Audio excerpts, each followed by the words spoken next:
Alhamdulillah sehat ini. Oh iya. Mohon maaf, Apa ini? saya kesini mengganti waktu panjenengan. Ini saya mau mewawancarai panjenengan tentang pengambilan keputusan yang Oh ya, silakan. Apa yang akan saya tanyakan? mohon maaf ya mengganti waktunya. Ini yang pertama ini gini. Selama ini Bibina kan menjadi kepala sekolah di TKIP misalnya. Ya. Yang mau saya tanyakan, bagaimana Bibina dapat mengidentifikasi kasus-kasus yang merupakan dilema etika atau kejiwaan moral. Jadi gini, kan ada terkadang kasus itu yang masuk dalam rujukan moral. Kalau rujukan moral itu kalau menurut saya ya, jadi kasusnya itu mempertentangkan antara kebenaran dan apa ya, yang benar dan yang salah. Kita mendapatkan BOP ya, mendapatkan BOP. BOP itu kita laksanakan misalkan untuk kegiatan parenting, benar parenting. Nah di situ ada konsumsi, misalkan seperti itu, ada konsumsinya misalkan untuk anak atau orang tua sejumlah 100 orang. Nah di sisi yang lain karena tidak apa ya, bendahara itu membuat nota itu misalkan sebanyak 150 seperti itu.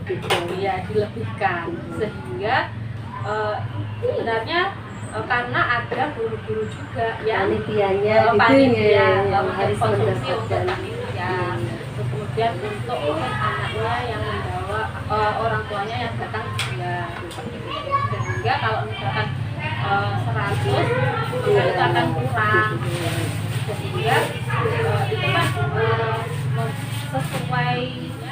sesuai dengan apa ya, anggarannya sesuai kenyataan itu kan salah.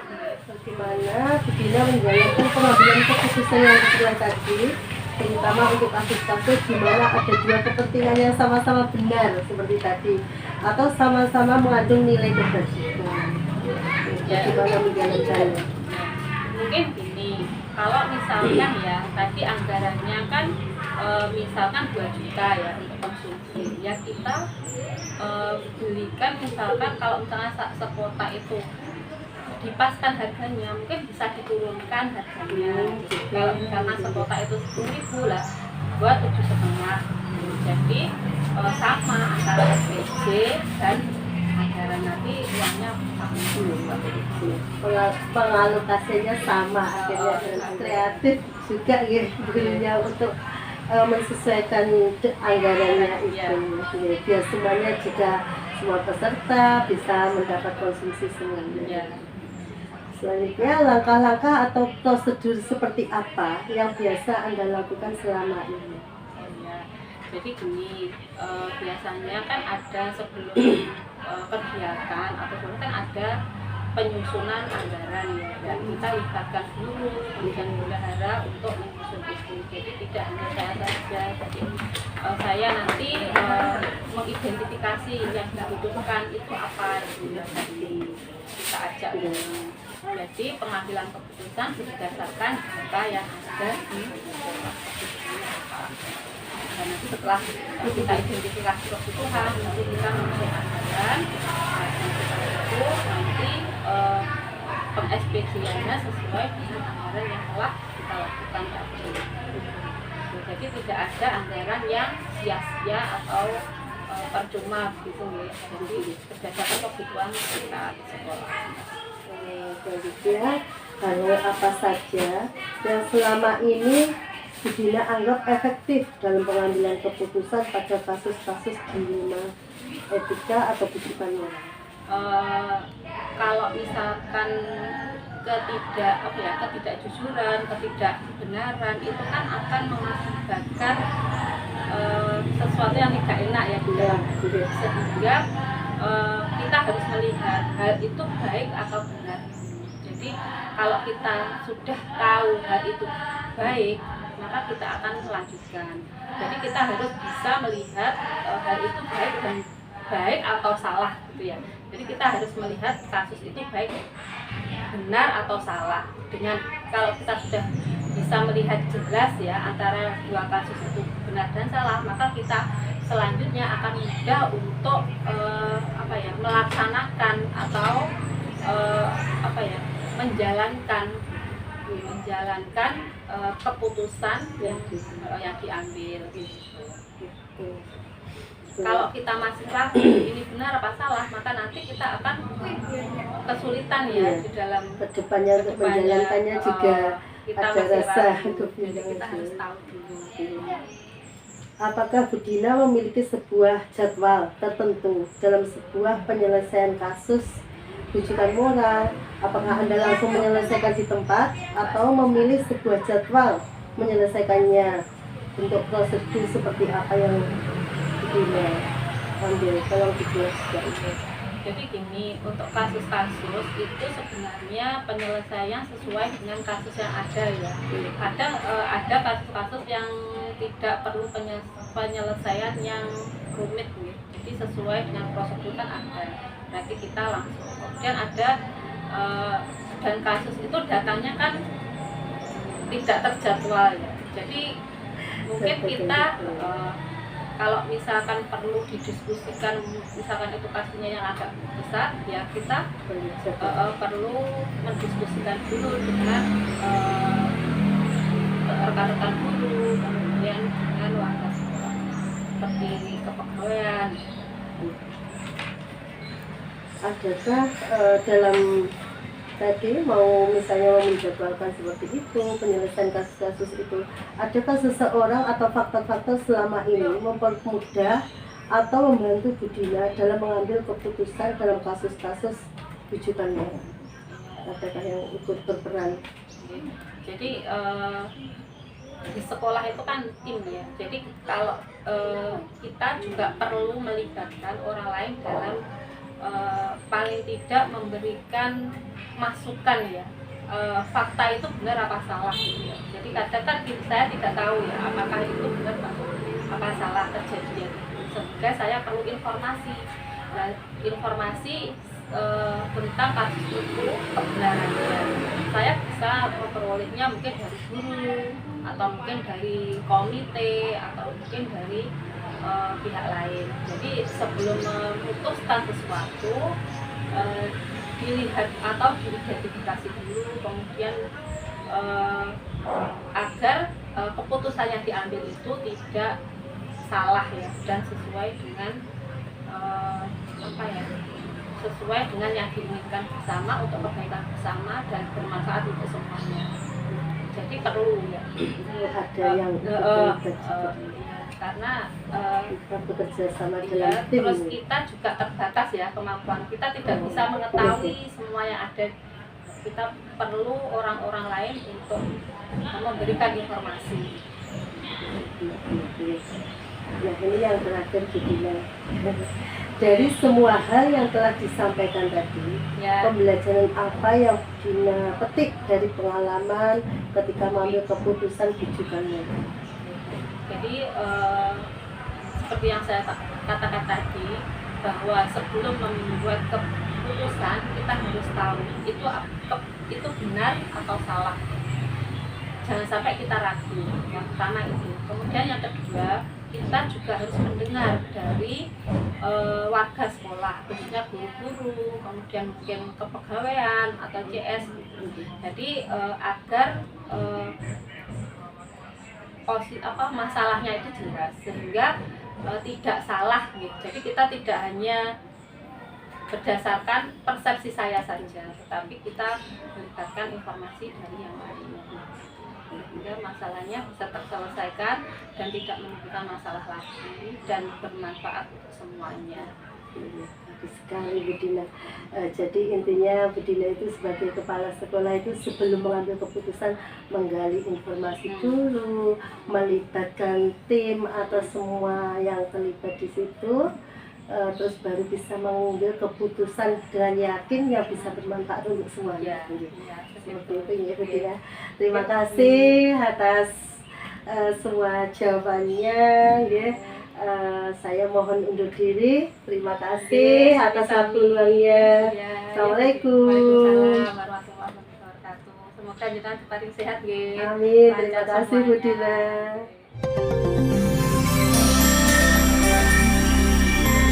Assalamualaikum Bu Marini. Mohon maaf udah dibantu dengan bagaimana kabarnya Bu Marini? Alhamdulillah sehat. Panjenengan sukses kesehatan. Amin. Terima kasih doanya. Mohon maaf saya kesini kok mengganggu waktu panjenengan. Saya ingin mewawancari panjenengan karena kemarin itu kan di sini kepala sekolah yang di sana mewawancari tentang pengambilan keputusan ketika sebagai kepala sekolah mungkin ada kasus apa gitu. Bagaimana kemarin ini? Insya Allah bisa monggo. Langsung dimulai saja ya. Ini yang pertama. Selama ini kemarin ini mungkin sebelah ada kasus mungkin di sekolahnya. Bagaimana kemarin ini dapat mengidentifikasi kasus-kasus yang merupakan dilema etika? Mungkin langsung saja gitu ketika mengambil keputusan. Ketika kita mengambil keputusan itu kan memang sebaiknya keputusan yang diambil itu harus keputusan yang baik dan nyaman untuk semua pihak, gitu ya. Tidak mungkin kita membuat keputusan itu hanya mungkin mementingkan kepentingan satu pihak tertentu dan merugikan pihak yang lain. Jadi bagaimana kita membuat keputusan itu baik, hanya baik untuk semua.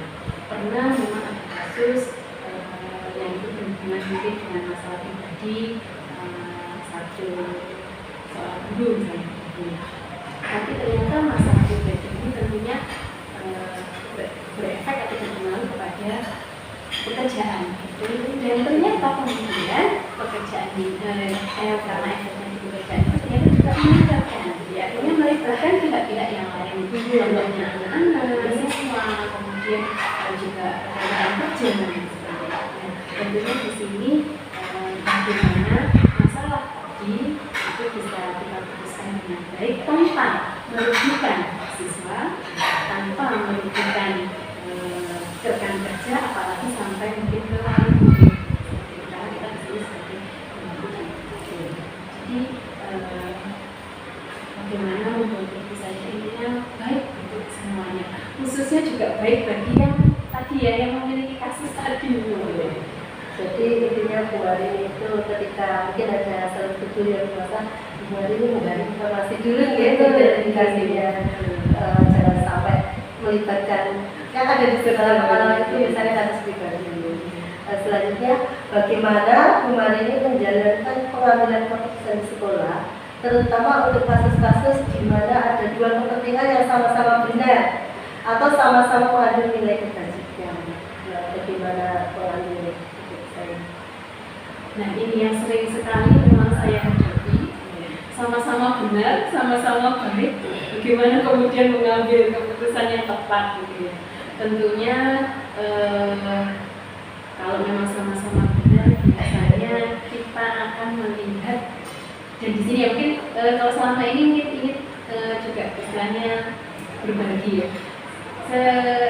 Ketika mengambil keputusan itu tidak murni keputusan dari diri saya pribadi, tidak, tetapi dari beberapa pihak gitu ya, tim. Kalau di yang selama ini saya jalankan itu saya ada tim gitu ya, tim guru yang membantu saya untuk bagaimana mengambil keputusan. Ketika dihadapkan pada sesuatu yang sama-sama benar, itu kita akan memilih yang kebenarnya atau kebaikannya. Tadi kan sama-sama mengandung kebaikan dari kebajikan. Yang kebajikannya tentunya lebih banyak. Itu yang biasanya benar-benar kita pertimbangkan. Kalau yang satunya misalnya kebaikannya itu sedikit, ya kita akan memprioritaskan yang tadi kebaikannya. Walaupun sama-sama memang ada kebaikan di dalam. Jadi Jadi pengambilan keputusannya dilakukan dengan tim juga dan diambil yang Pak, walaupun sama-sama menilai kebajikan tapi diambil yang paling banyak nilai kebajikan dari itu. Dan tadi tetap bermanfaat gitu ya, bermanfaat. Misalnya pengaruh kebaikannya juga lebih banyak. Oh ya, betul. Selanjutnya langkah-langkah atau prosedur seperti apa yang biasa Bu Marini lakukan selama ini? Ketika mengambil keputusan tentunya misalnya kan ada diawali dengan analisa dulu ya, misalnya ketika ada permasalahan atau ketika ada mungkin komplain-komplain atau bilang murid. Nah itu biasanya sebelum kami mengambil keputusan itu kita identifikasi benar permasalahannya apa secara jelas detail dan semua pihak yang terlibat dalam permasalahan itu kita identifikasi benar, kemudian kita analisa ini permasalahannya sebenarnya ada di mana, ada di siapa. Baru kemudian ketika sudah jelas permasalahannya apa, identifikasi masalahnya sudah jelas, baru kita berkomunikasi, berkoordinasi dengan pihak-pihak tadi yang terlibat untuk mengklarifikasi masalah. Dan kemudian dari pembicaraan, dari komunikasi, dari koordinasi tadi kembali kita kumpulkan masalahnya. Oh ini, ketika sudah jelas, semakin jelas permasalahannya apa, kemudian kita berikan keputusan. Insya Allah kita baik seperti ini dengan mempertimbangkan tapi setelah komunikasi, kalau klarifikasi dengan pihak-pihak yang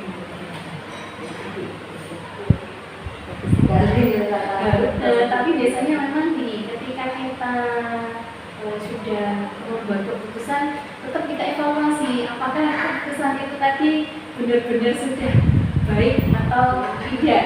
Jadi tetap ada evaluasi. Selanjutnya, hal-hal apa saja yang selama ini Bu Marini anggap efektif dalam pengambilan keputusan pada kasus-kasus di rumah etika? Ya, mungkin itu seperti apa? Yang membuat efektif dalam menyelesaikan sebuah permasalahan, kalau menurut saya adalah komunikasi. Yang penting adalah komunikasi, karena komunikasi dan komunikasinya ini komunikasi yang baik, entah tadi dalam memperjelas permasalahannya apa, kemudian ketika dalam menyampaikan permasalahan terhadap pihak-pihak yang terlibat, bahkan sampai kemudian mengkomunikasikan keputusan yang diambil. Jadi menurut saya yang paling efektif adalah komunikasinya, bahkan sampai cara mengkomunikasikan. Iya, sampai cara mengkomunikasikan yang baik, yang akan tidak mungkin mungkin apakah Bu Marini memiliki sebuah jadwal tertentu dalam penyelesaian kasus di rumah etika, atau apakah Anda langsung menyelesaikannya di tempat secara langsung, atau memiliki sebuah jadwal untuk menyelesaikannya, bentuk prosedur seperti apa? Boleh dijelaskan? Tergantung permasalahannya gitu ya. Kalau memang sekiranya permasalahannya itu bisa langsung diatasi saat itu juga dan memang membutuhkan penyelesaian saat itu juga, bisa jadi langsung gitu ya, langsung kita selesaikan saat itu juga. Tetapi ketika memang itu, terutama mungkin tadi ya, ketika permasalahan itu perlu penyelesaian yang lebih tepat, misalnya artinya perlu pemikiran lagi, tentunya perlu dijadwalkan. Dan karena apalagi tadi perlu identifikasi dulu, artinya kan perlu waktu, otomatis untuk penyelesaiannya, untuk kemudian mengkomunikasikannya kan itu perlu waktu. Jadi yang jelas memang ada jadwal. Jadi tapi tentunya tergantung dengan permasalahannya. Mungkin dalam pengambilan keputusan tadi, adakah seseorang atau faktor-faktor yang selama lama ini mempermudah atau membantu Bu Marini dalam pengambilan keputusan dalam kasus-kasus di rumah etika? Jelas ada. Tadi sudah saya sampaikan ketika saya menyampaikan atau memutuskan sesuatu itu, saya yakin gitu ya. Kenapa? Karena tentunya untuk menghindari ya kalau misalnya itu keputusan pribadi saya Iya. gitu ya, bisa jadi akan banyak kekurangan mungkin ketika ada tim yang membantu, ada tim guru gitu ya. Dan hal ini selama ini saya ada tim guru gitu ya, yang membantu itu dengan pertimbangan beberapa orang itu kami meyakini bahwa keputusan itu akan bisa diberikan itu lebih tepat daripada itu dipikirkan atau diputuskan oleh satu orang saja. Jadi memang ada tim ya. Untuk memang apalagi kebetulan ini kan istilahnya kalau di sekolah itu kan pihak yang terlibat itu banyak, otomatis keputusan itu tidak bisa dibuat hanya dengan sendiri, tapi bisa makin dan itu tentunya juga lewat prosedur rapat. Kalau sekarang rapat nggak hanya tatap muka, bisa juga mungkin lewat media sosial, Makanya ya. bahkan seperti ini lebih ini ya Pak, fleksibel juga ya seperti itu. Ini yang terakhir kembali dari semua hal yang telah disampaikan tadi, pembelajaran apa yang dapat Bumari petik dari pengalaman ketika mengambil keputusan di Madinah? Kalau bersama teman-teman saja, selama ini ketika mengambil keputusan itu memang sesuatu yang berat karena sebagai seorang sesuatu yang berat ya ketika memutuskan segala sesuatu itu, apalagi ini istilahnya keputusan itu harus berpihak pada semua orang ya, banyak orang yang melibatkan banyak orang tentunya. Tapi yang selama ini mungkin bisa saya ambil pelajaran tadi ya, kalau kunci utamanya adalah komunikasi ya, maka itu yang menjadi pembelajaran bagi saya bagaimana seorang pemimpin itu ketika mengambil keputusan itu komunikasi itu harus benar-benar, skill komunikasi itu harus benar-benar dimiliki dengan baik seperti itu. Bagaimana apa yang menjadi permasalahan dan apa yang menjadi solusi itu tersampaikan dengan baik kepada pihak-pihak lain. Jadi intinya yang utama adalah kolaborasi dengan semua yang terlibat dan juga kuncinya komunikasi yang baik, bagaimana cara menyampaikannya, gitu, agar kita memberikan yang lain dan hasil keputusan ini bisa bermanfaat untuk semuanya. Sudah sangat jelas sekali. Terima kasih Bu Marini atas waktunya yang diberikan kepada saya. Mohon maaf atas kalau ada kekurangan. Sama-sama mohon maaf jika apa yang tadi disampaikan mungkin belum memenuhi harapan. Terima kasih, saya mohon berdiri. Assalamualaikum.